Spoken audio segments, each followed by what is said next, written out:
Selamat pagi Bapak Ibu yang kekasih di dalam Tuhan Yesus Kristus. Pagi hari ini saya Eka Wahyu Suryaningsih menyapa Bapak Ibu dengan kebenaran firman Tuhan yang terdapat dalam Lukas 17 ayat 3 dan 4. Lukas 17 ayat 3 dan 4. Jagalah dirimu, jikalau saudaramu berbuat dosa, tegurlah dia. Dan jikalau ia menyesal, ampunilah dia.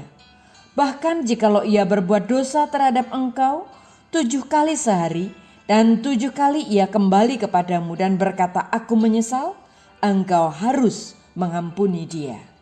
Amin.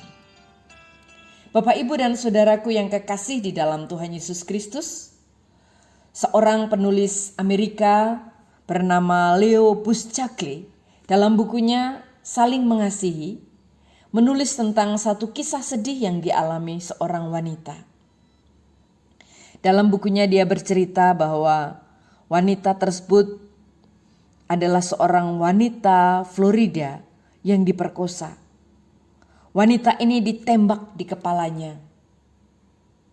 Kemudian dia dianiaya di luar batas-batas peri kemanusiaan. Dan ditinggal begitu saja supaya dia mati.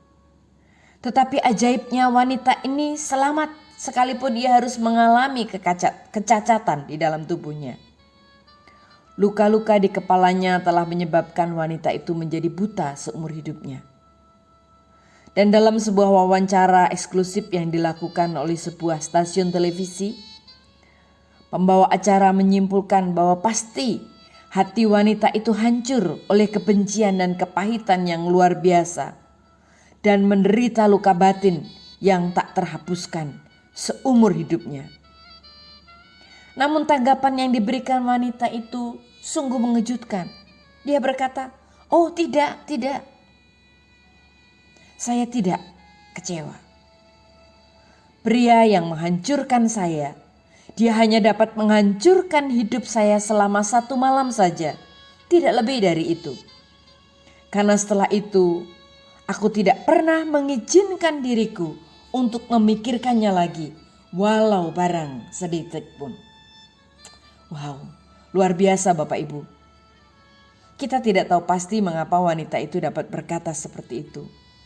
Namun apapun alasannya, kisah ini mengajarkan kepada kita bahwa peristiwa yang tidak menyenangkan di dalam kehidupan ini tidak boleh dibiarkan mengganggu jiwa kita selama-lamanya.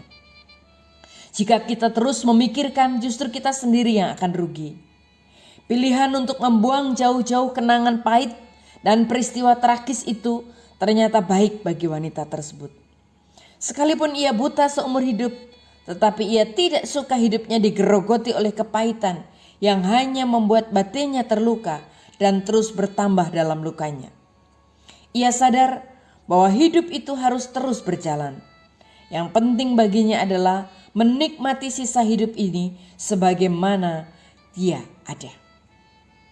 Di dalam kehidupan kita sehari-hari sebagai orang percaya, sebagai pengikut Kristus, pasti akan terus diserang oleh kepahitan-kepahitan yang ditimbulkan oleh berbagai perkataan, oleh berbagai perbuatan sesama kita. Hal itu sesungguhnya merupakan upaya iblis agar kita mengalami luka-luka batin dan tidak dapat menikmati damai sejahtera dari Tuhan Yesus. Jika kita lengah, maka pikiran kita selalu digoda iblis untuk mengingat peristiwa-peristiwa yang menyakitkan di dalam kehidupan kita. Dan dengan liciknya iblis akan mengeruk keuntungan dari peristiwa pahit yang menimpa hidup kita, agar kita kehilangan damai sejahtera dari Tuhan Yesus.